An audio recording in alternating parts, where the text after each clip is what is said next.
Fala pessoal, bem-vindo mais uma vez ao canal do Lar Espírita Mãos Amigas. Para quem não me conhece, eu sou a Bruna, já falei algumas vezes lá. E hoje vou trazer para vocês um pouquinho, uma reflexão, um pouco dos conceitos sobre o capítulo 2, o início do capítulo 2, dos itens 1 a 4. O capítulo 2 que tem o nome de Meu Reino Não É Deste Mundo, falando principalmente sobre a vida futura.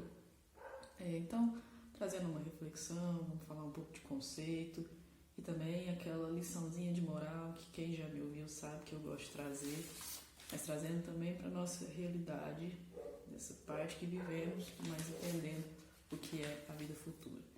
Minha colinha está aqui porque a idade pode ser pouca, mas a memória não está boa. Mas vamos assim. Não é fácil gravar um vídeo, é muito fácil falar. Percebi que é mais fácil falar na frente de pessoas do que gravar um vídeo.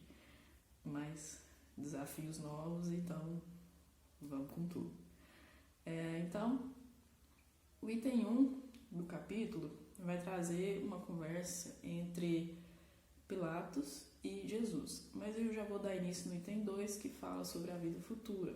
E lá no começo, antes da gente começar, na verdade, queria trazer alguns questionamentos para que vocês pudessem aí dar uma refletida. Primeiro o que é a vida futura? Como bons espíritas, a gente vai responder que a vida futura é a vida no plano espiritual após o desencarne. Correto. Mas nós sabemos também que a nossa vida futura, os frutos que nós vamos colher, depende do modo que estamos vivendo a vida presente. Então, se a vida futura espiritual depende da vida futura no plano encarnado, no plano dos encarnados, estamos indo pelo caminho certo? Você fazendo uma reflexão. Você está indo pelo caminho certo para poder colher os frutos da vida futura? Bruno, como assim? Está viajando, está fugindo do contexto, um pouco ou muito do contexto. Então, vou convidar vocês para a gente pensar um pouco e tentar entender sobre esse ensinamento de Jesus que vem logo aí no começo da obra de Kardec. Lá no começo do item, como eu falei, tinha uma conversa entre Jesus e Pilatos, um trecho da conversa. E Jesus diz duas máximas bem importantes. A primeira, meu reino não é deste mundo. Ou seja, ele já fala ali, a vida não começa e termina exclusivamente nessa terra. E existe a justiça de Deus e também inúmeros mundos. E aí eu já trago vocês também lá para o item 4, cujo o nome do item é a realeza de Jesus. Nessa conversa é porque Pilatos faz a seguinte pergunta, sois reis dos judeus? E Jesus fala que ele é rei, mas o reino dele não é deste mundo. Mas Jesus é rei? Uma das explicações ali que Kardec traz, eu acho importante ressaltar uma coisa. A realeza terrestre acaba com a vida. Já a realeza moral governa ainda sobretudo depois da morte. Ou seja, Jesus, o ser mais puro que a gente tem conhecimento, nós ainda nossa ignorância em tudo que a gente ainda tem, carrega como fardo, como bagagem, a gente tem ele como uma figura e um exemplo, porque ele é o nosso mestre. E a realeza dele é sobretudo além da morte, além de quando ele esteve aqui. Então ele sim é um rei, mas o reino dele não é deste mundo.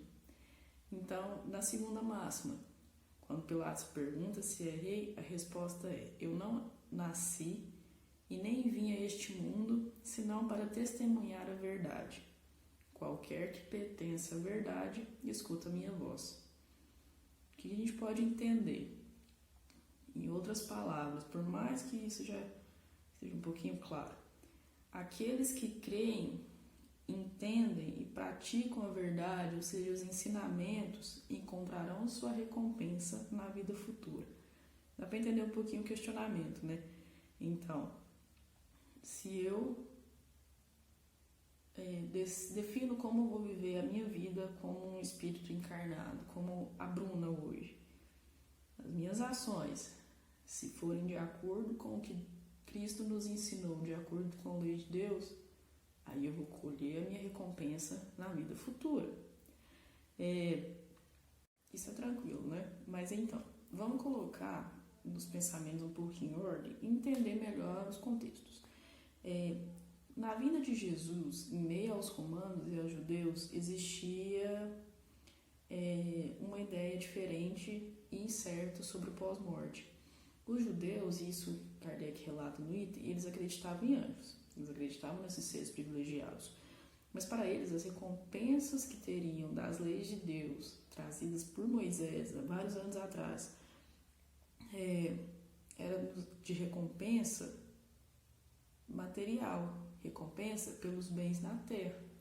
Então, para alcançar essas recompensas na vida, né, para eles, isso viria através da supremacia da sua nação, então da supremacia da nação judaica, na aquisição de bens materiais e outros. Eles eram muito apegados à questão da fortuna, à questão do ouro, porque isso estava relacionado à religião deles, e também sobre a vitória sobre seus inimigos.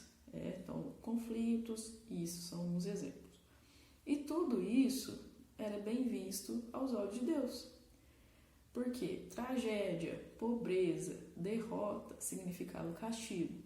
Ou seja, se você alcançar as coisas aqui na sua vida, né? Por exemplo, eu, Bruna, se eu alcançasse fortuna, alcançasse a vitória sobre aquilo que eu desejasse, que eu almejasse, isso era recompensa de Deus para mim. Agora, se eu sofro, se eu vivo na pobreza, se sou derrotado, significa que estou sendo castigado. Então era a ideia do Deus castigador. Então, estavam todos presos na ideia de que o destino, vida e justiça divina era somente no período entre nascimento e morte. Só que aí Jesus vem e começa a desmistificar e corrigir estes conceitos, né? Ainda mais que, se a gente observa os ensinamentos dele somente pelo mundo físico, em uma só vida, fica sem significado. Quando Jesus diz lá no Sermão da Montanha, bem-aventurados os que sofrem, porque serão consolados, perde o sentido se uma pessoa nasce em sofrimento, passa a vida dela inteira em sofrimento e morre em sofrimento. Quando é que ela foi consolada? Se a gente pensa então na vida entre o momento do nascimento e o nosso desencarne, né? Isso não era o termo utilizado, mas na morte. Onde é que ela foi consolada? Então Jesus está falando coisa com coisa. Não, a gente já sabe isso, está cansado de ouvir que não é bem assim. Então por isso que a gente já começa a desmistificar esses conceitos do pós-morte. Só que ele não podia expor tudo naquela época. A gente entende que tudo tem uma fase de ir chegando.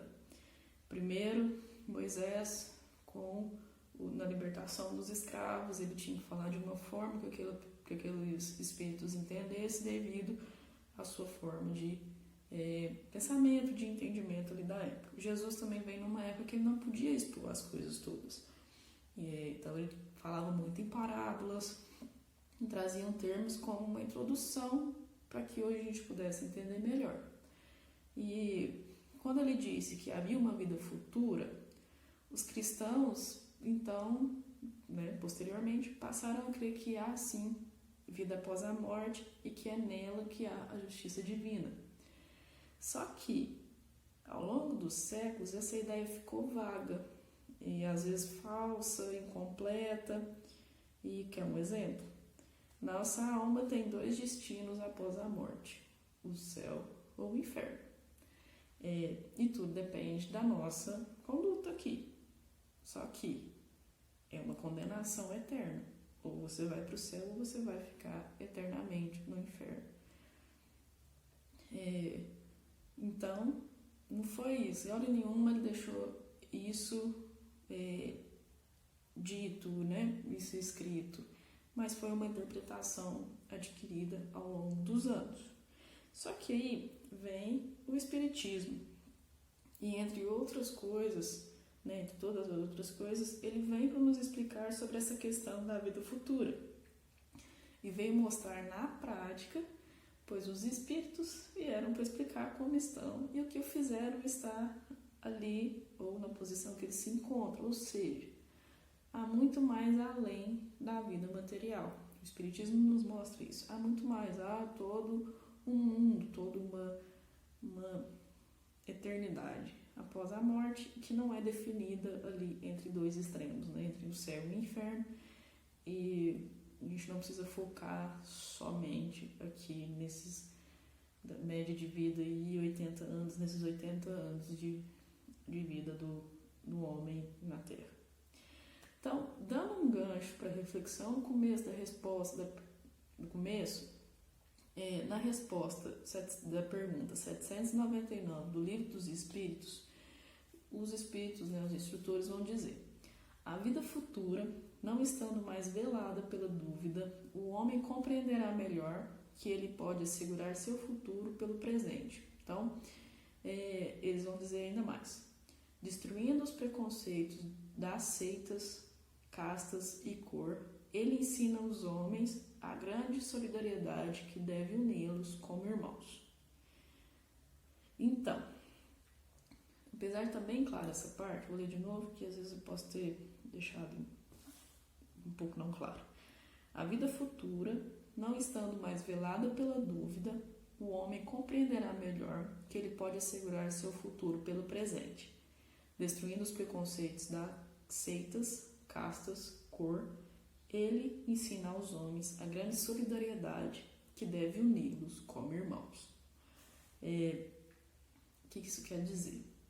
Para o progresso da humanidade, para o progresso da humanidade, do homem e do nosso mundo, as nossas ações presentes fazem toda a diferença. Porque é a ação voltada para o bem, de acordo com o ensinamento do Cristo, de acordo com as leis de amor de Deus, que nos farão caminhar nesse progresso. Se a gente pensa na vida futura, a gente tem que pensar no agora. Pensar no agora não é ser egoísta, não é pensar só em mim, é pensar no todo, porque não adianta só eu pensar em evoluir, querer me evoluir e esquecer que eu vivo em sociedade. Então, quando ele fala para a gente destruir não só os preconceitos, mas destruir o egoísmo, destruir o orgulho, porque o orgulho, o egoísmo também são a base para outras coisas, a gente, destruindo isso, vai conseguir progredir em sociedade. Progredindo em sociedade, nos transformamos em homens melhores, vamos colocar espíritos, né? Em espíritos melhores. E nisso acontece um progresso como um todo, uma cadeia de progresso, né? E tudo isso é voltado na caridade, na lei de amor. A vida futura, ela tá ali na frente, é um caminho, é uma regra. Todo mundo tem algo no final da sua encarnação. Mas a gente precisa entender no ponto da vida que estamos. Tivemos uma vida passada, foram as ações nelas que nos põem nos sofrimentos e provas, né, se foram ações ruins, e nos domínios das nossas virtudes pelas ações boas. Então elas nos põem no momento em que estamos. Eu, no ponto da minha vida, aos 27 anos, tenho parte dela moldada pela minha vida passada. Porque o Espiritismo também vem nos ensinar que as provas, os sofrimentos, né, as dificuldades, as pedras do nosso caminho não são nada mais nada menos do que um reflexo do que a gente viveu. E continuando então nesse ciclo, já que eu estou nessa fase da minha vida, uma próxima encarnação será o reflexo das minhas ações nesta, seja ela positiva ou seja negativa. Então, meu povo, se você chegou até aqui, como andam as suas ações? Como que você reflete que tem sido suas ações ao longo dessa vida? Ao longo da vida é muito tempo, ok. Então, ao longo deste último ano que passou. E aí começa a parte da lição de moral. e que cabe também para quem vos fala.